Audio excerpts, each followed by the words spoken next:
This is our project, Resilient Space, exploration and design of the new system of the Hexi traditional settlement consisting of native forts, or minbu, built from earth material. Minbu refers to residential structures unique to the Hexi corridor in northwest China. It is often characterized by a rough and thick soil in exterior and where interior holds small families. So the spatial organization and relationship is designed to be very invert.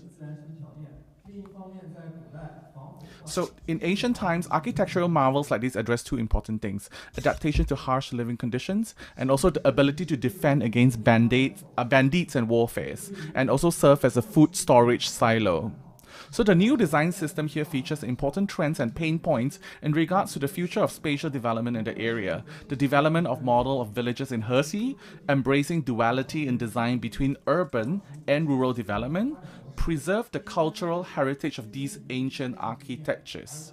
So the core design concept revolves around searching for our sense of belonging, searching for the optimum design solution without losing our roots, and also diversifying design instead of copying and just pasting. So Hexi's development must embrace its cultural heritage and history and natural landscapes. So resilience in design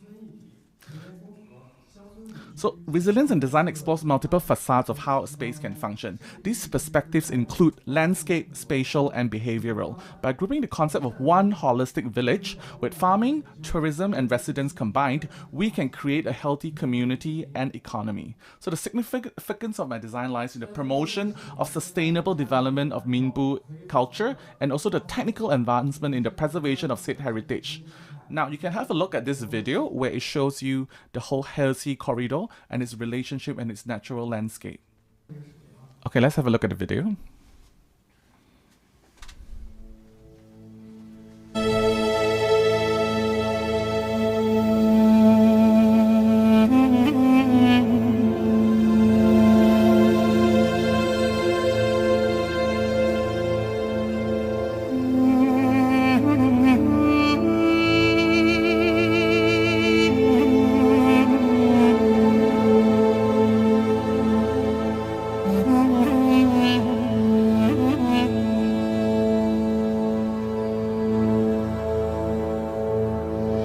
A bird's-eye view of the design is featured in the part 3 of the video. So, villages selected for the design are the Hexi Corridor, Buwei City, Minchin County, Sanlei Town, and Sandao Village.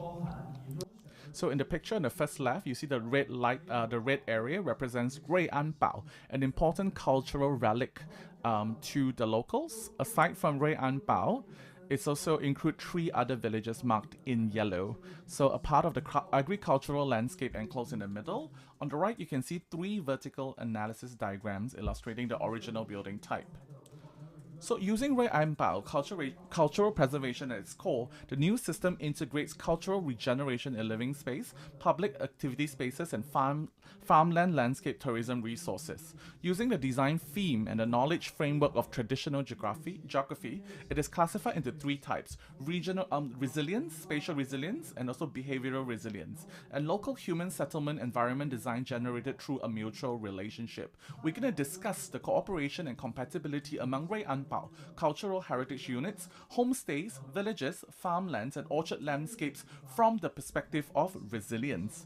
Taking the perspective of spatial resilience, thinking about the mutual influence and interaction between these spatial systems to establish a large-scale modular organization and integration of new infrastructure based on the existing local spatial scale and spatial site.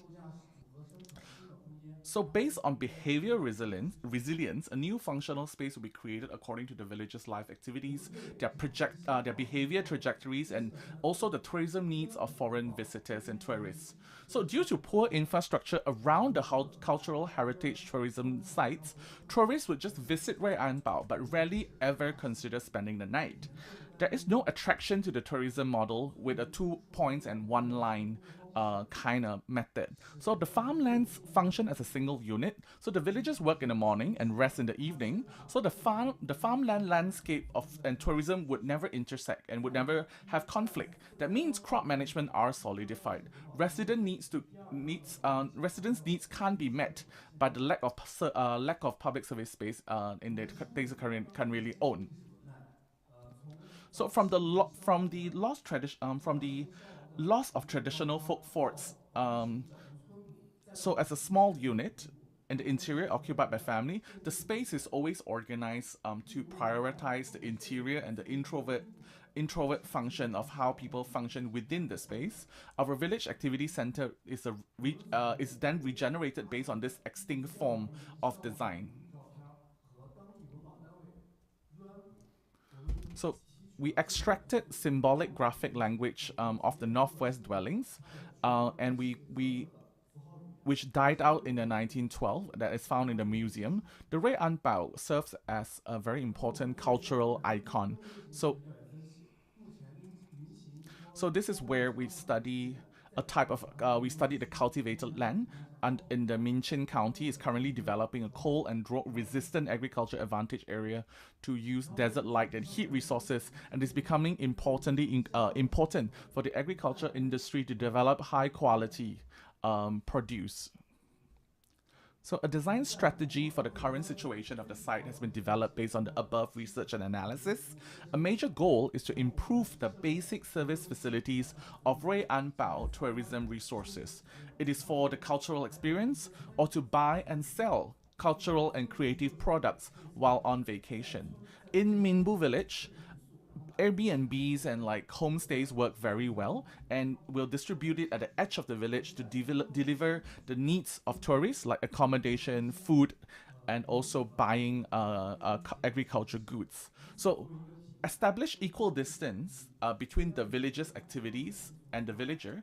We can solve the public space in the original village typography and improve the site's tourism characteristic, giving it more attraction to more attraction to tourists. So we want to show local folk culture to tourists using this platform. So it's very important to create a hub where villagers and tourists can come together.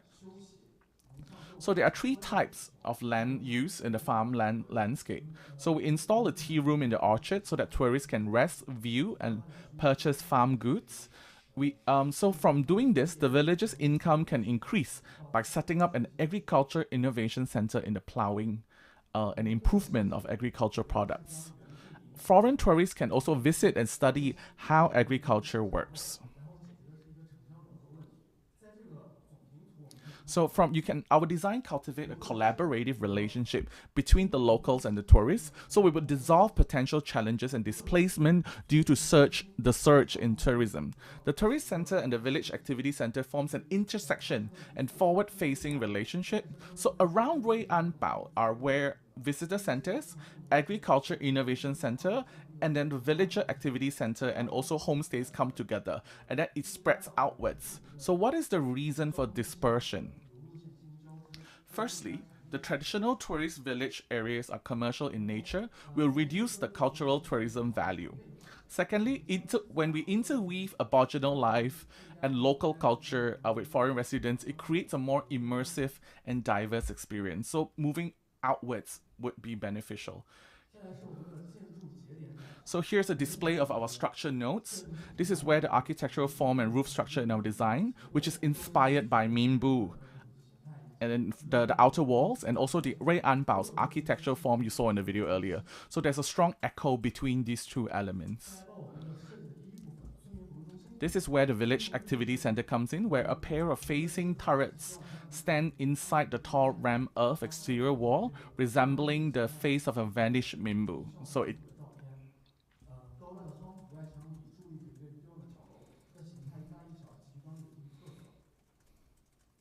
Next is the functional framework that generates the plane, the structure. The spatial combination relationship is centered around the central square, and the service space is distributed around the square.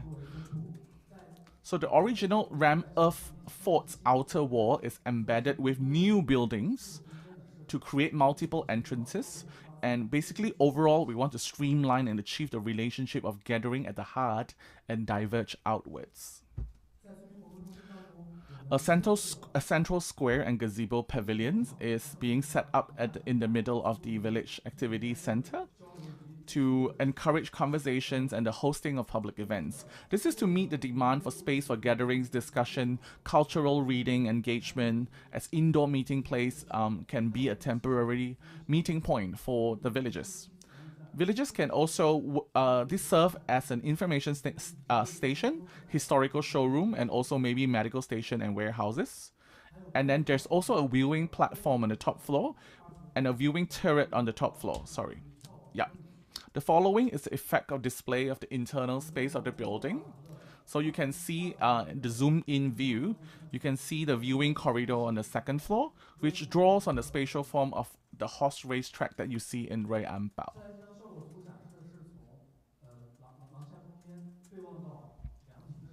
So this is the rendering from the perspective of looking from the gazebo through the corridor. So this is a large-scale rendering that shows the viewing platform from the top floor. The upper right is the perspective of people standing on the viewing corridor, looking into the interior. And then the bottom right is where perspective of coming through the entrance. This is the second part of my design, where this is the visitor center. So the overall plan is generated by enclosing a central square with 5 blocks.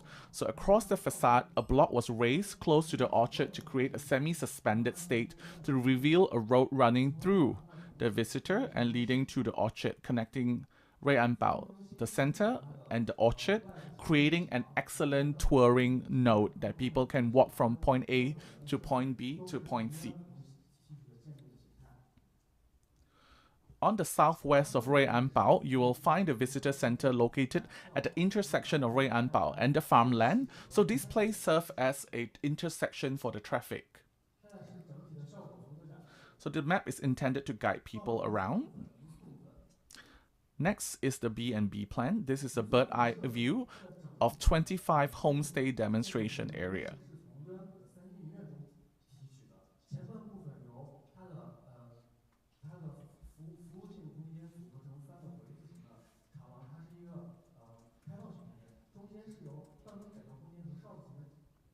So as a result of the spatial construction logic of the 3 courtyards, the overall composition of the homestay and demonstration area follows this particular logic. So there are 3 back-shaped buildings, like a U-shaped building, and it's dispersed to create a middle, an exhibition and public space, and a semi-public space can be formed too, with the tea room and the central landscape.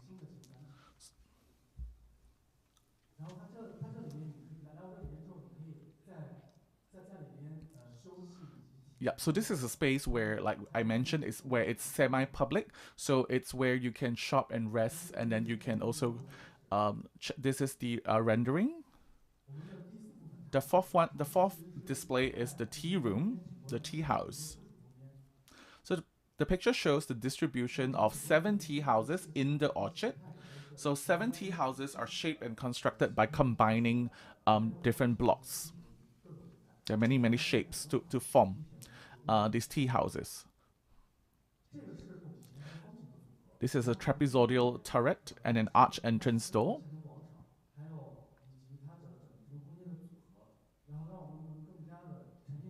So a variety of doors and windows can be opened on these basic blocks so that they can combine and satisfy like different visual needs. I will now describe 2 of the tea rooms. The first one is where it's a combination of arch and square with window opening directions in the interior space determined by the relationship with the land space. This is the physical model that we've created. This is the behind the scenes of how we put everything together. So it is indeed a very tough experience and never to be forgotten. So I'd like to credit the effort my team put in, though they can't be here with us this is. So Resilient Space explores the composition and development trend of settlements in Hexi, retaining regional characteristics and language. Hexi provides design references for the symbolic memory of the region, and thank you.